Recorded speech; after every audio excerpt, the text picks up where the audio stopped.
We're moving along to another spoke. We're going to have a panel discussion on combating theft in the industry. Sorry, not a panel discussion. We're going to do this one a little differently, one by one. I'm going to ask Lizel Pretorius to please join me. Lizel, excuse. Dit is hier Lizel skryf, maar ek weet dis Lizel. But you can say my full surname. Gaan ons dit los? Okay. Lizel, asseblief, come join me on stage. Ladies and gents, please put your hands together. We're going to talk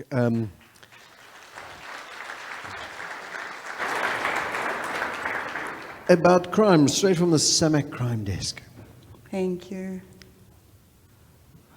Good afternoon, everyone. I firstly want to express a word of appreciation to Advocate Gerrie, who specifically came in today for us to give us basically an overview of the justice legal system. But in the same breath, I also want to acknowledge his colleagues, Advocate Phyllis sitting there, Andrew sitting there, and we know him as long. Also, I think a word of appreciation for the help that you guys have been giving to SAMAC. Thank you very much for that.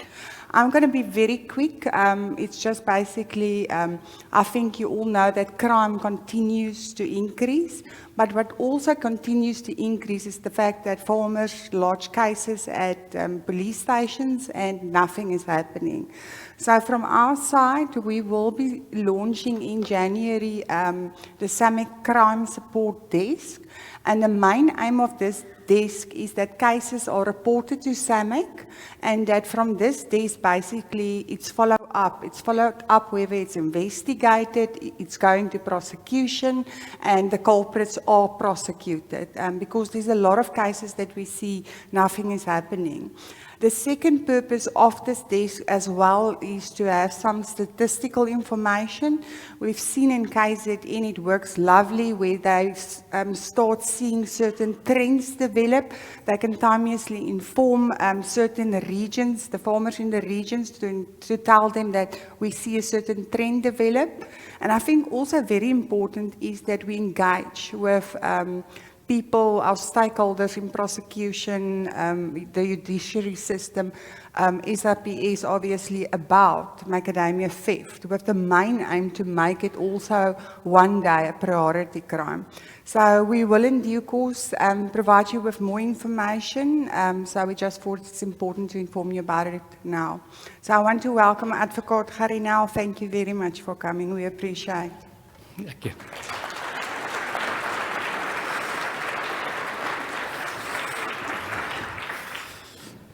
Good evening, good afternoon. I was introduced as Gerrie, but you can call me Gys, G-Y-S. I was given the graveyard shift, so I have to attempt to keep you awake. I know you're all thinking of the game drive and the sundowner, but I hope I can keep you awake. I want to start with a quote from Margaret Thatcher. Margaret Thatcher said in 1965, "If you want something said, ask a man. If you want something done, ask a woman." Now, we all agree that that's actually the truth. You know, I want to share with you something private. I've been a wrestling coach for 25 odd years.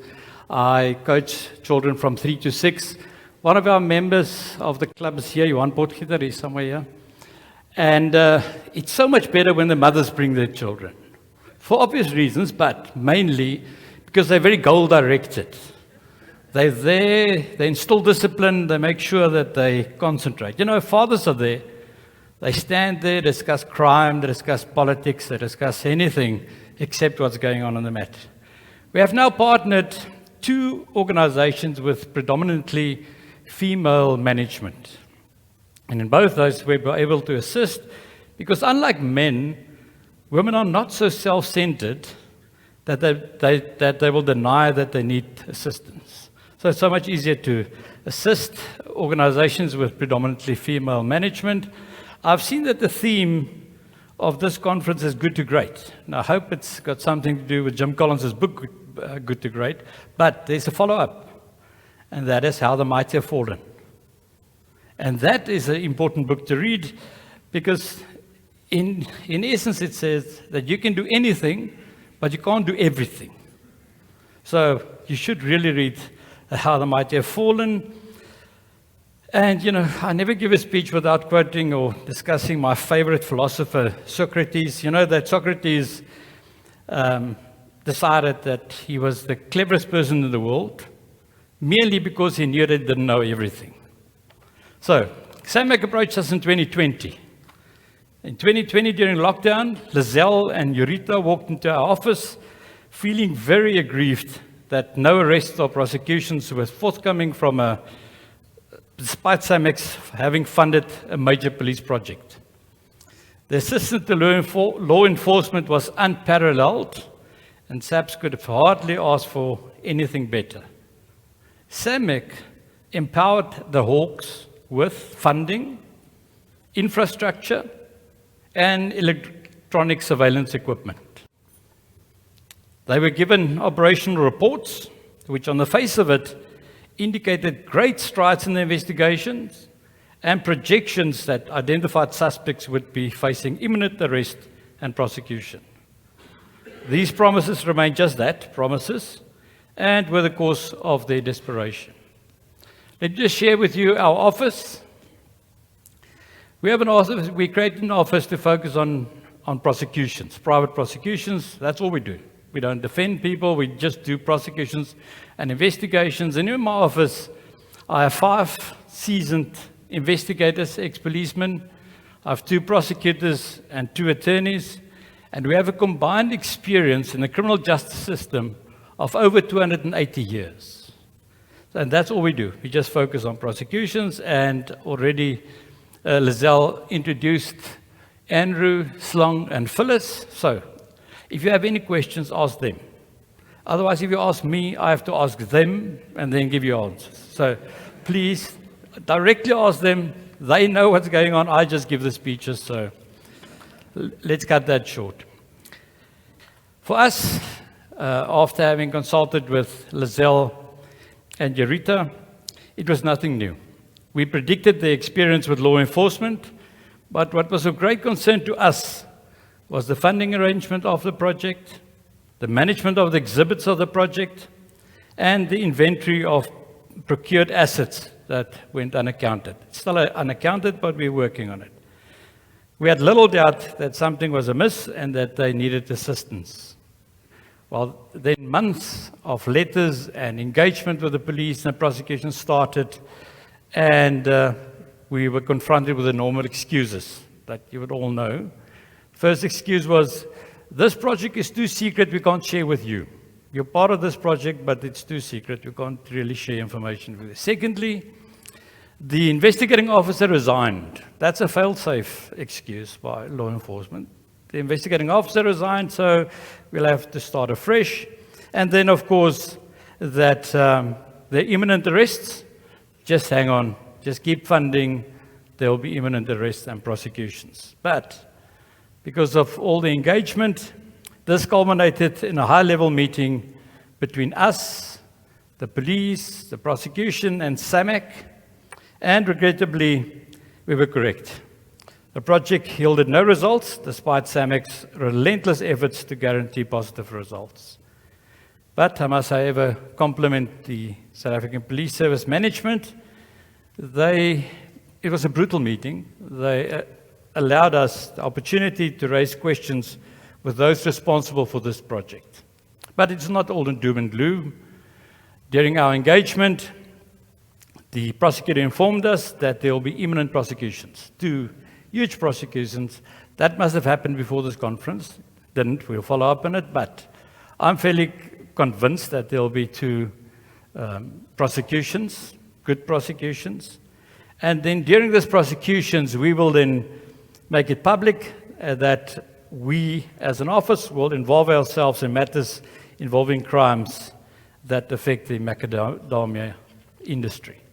That's not all. We've also consulted with witnesses with information on syndicated theft and sale of macadamias, and we will share those with the police. And as Lizel said, we will then ensure that we follow up on it, that we monitor these investigations, and if people can ask the right questions, I'm sure we'll have more results. We do acknowledge, however, that the theft of macadamias may entail complicated investigation and prosecutions. It's not that easy. But we ascribe to the policy of following general investigation principles, and we're not steering away from using circumstantial evidence to prove a crime. That's a dying skill, but I do think that's about the only way of successfully prosecuting the theft of macadamias. About 3 weeks ago, we arranged a conference on the collapse of the criminal justice system. In my address, supported by Professor Koos Malan and Dr. Llewellyn Kuluis, we all agreed that the collapse of the criminal justice system is clear and indisputable. But we have, however, not accepted the collapse with despair. We have extended the strategy of our office, and that includes the following. We will privately prosecute those individuals that are protected and sheltered from prosecution because of their political connections. That is what we set up to do, and that's what we will continue to do. But we've extended our strategy to also focus more on steering the investigations and direct prosecutions. We cannot do all the prosecutions in this country, but in those matters where we can, we will steer the investigations and ensure that there's prosecutions. We've done this on many occasions. We've approached the court on many occasions just to get the NPA and the SAPs to do their duties.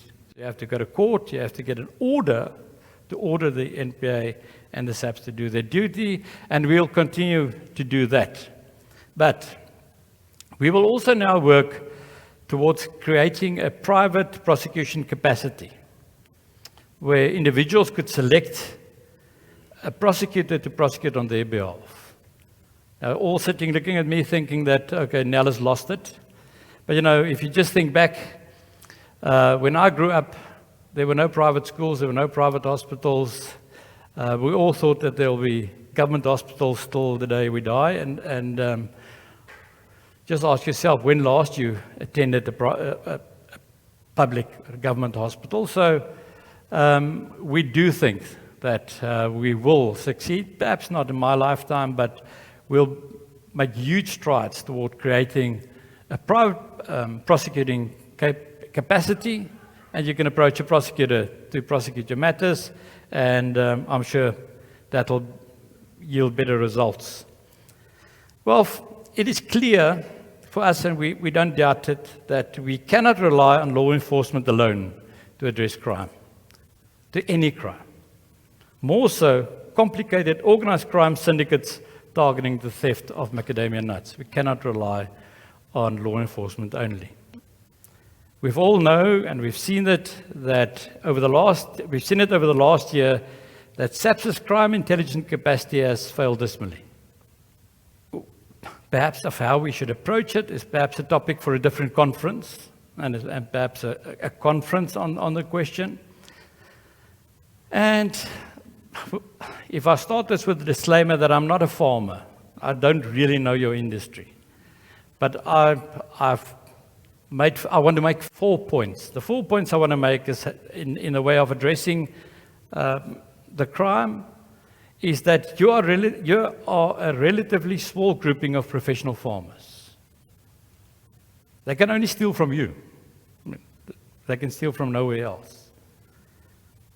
You supply certain people, and only certain people that you supply will be able to trade in macadamias. Any other trader must have illegal nuts. So, if we share our intelligence and we collate it, the fight against this theft will be so much easier to win. So, I'm not saying that we will stop crime. I'm just saying that we must attempt to make the criminal justice system more predictable. By that I mean, if you commit a crime, you will be investigated, you will be prosecuted, and you will be sentenced. And to that end, I'm sure we can all play a role. If we share our intelligence, it will be so much easier. So therefore, I support the desk that Lizel spoke about. I really do think if we do that, and we all contribute to that desk, we will see results in a short period of time. So I was given 15 minutes, but Lizel said she'll invite me here if I say really good things about her in her office. So she's not happy yet. So I'll conclude with another quote, and that's from Fanny Hurst. Fanny Hurst said, "A woman has to be twice as good as a man to go half as far." But then Lizel knows that that's not easy to do, and the bar is very low. So thank you very much.